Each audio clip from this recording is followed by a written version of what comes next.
Sir, இப்போ maximum சிஸ்டமை விட லேப்டாப்போட யூசர்ஸ் தான் அதிகமாயிருச்சு.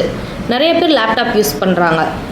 என்னோட லேப்டாப்பே நானே சர்வீஸ் பண்ணிக்கிற மாதிரியும், அது ரிலேட்டடாக ஏதாவது பார்ட் டைம் ஜாப் மாதிரி எதுவும் கோர்ஸ் இருக்கா? கண்டிப்பாக இருக்குது.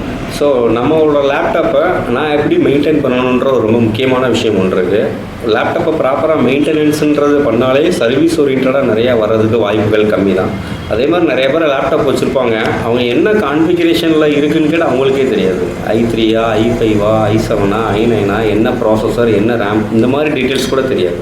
ஸோ இது ரிலேட்டடான பேசிக்ஸான விஷயங்கள்லாம் தெரிஞ்சுக்கிட்டு அது ரிலேட்டடாக லேப்டாப் சர்வீஸ் அப்படின்னு ஒன்று இருக்குது. எக்ஸாம்பிள், நான் லேப்டாப் வச்சுருக்கேன், சின்னதாக ரிப்பேர் ஆயிடுச்சுன்னா அது எப்படி ப்ராப்பராக சர்வீஸ் பார்க்குறது ஓரியன்டான ஃபீல்டு தான் லேப்டாப் சர்வீஸு.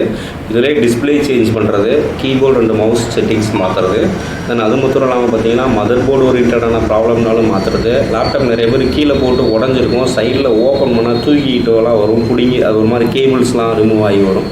அந்த மாதிரி பேனல் சரியில்லாட்டி ப்ராப்பராக பேனலை சேஞ்ச் பண்ணி கொடுக்குறது, கிரிம் பண்ணுறது, அந்த பேனலை வந்து ப்ராப்பராக கம் போட்டு லாக் பண்ணுறது, இந்த மாதிரி எல்லா விஷயங்களும் லேப்டாப் சர்வீஸ் ஓரியன்டாக வரக்கூடிய ஃபீல்டு தான். இதை படிக்கிறதுக்கும் இங்கிலீஷ் நாலேஜ் தேவையில்லை, குவாலிஃபிகேஷன் தேவையில்லை, யாருனாலும் படிக்கலாம். லேப்டாப் வச்சுருக்கிறவங்க அவங்களோட லேப்டாப்பை ப்ராப்பராக மெயின்டைன் பண்ணுறதுக்கோ அவங்களோட லேப்டாப்பை சர்வீஸ் பார்க்குறதுக்கோ கண்டிப்பாக நம்ம அப்போலோ கம்ப்யூட்டர் எஜுகேஷனில் லேப்டாப் சர்வீஸ் கோர்ஸ் கொடுத்துட்டு தான் இருக்கும். ஸோ ஈஸியாக அப்டேட் பண்ணிக்கலாம். அது மட்டும் இல்லாமல் பார்த்தீங்கன்னா இந்த லேப்டாப் ஓரியன்டாக வர்றப்போ தேவையான சாஃப்ட்வேர்ஸு, ஓஎஸ் எல்லாமே ஸ்டூடெண்ட்ஸ்க்கு நம்ம ஃப்ரீயாகவே கொடுத்துட்ருக்கோம்.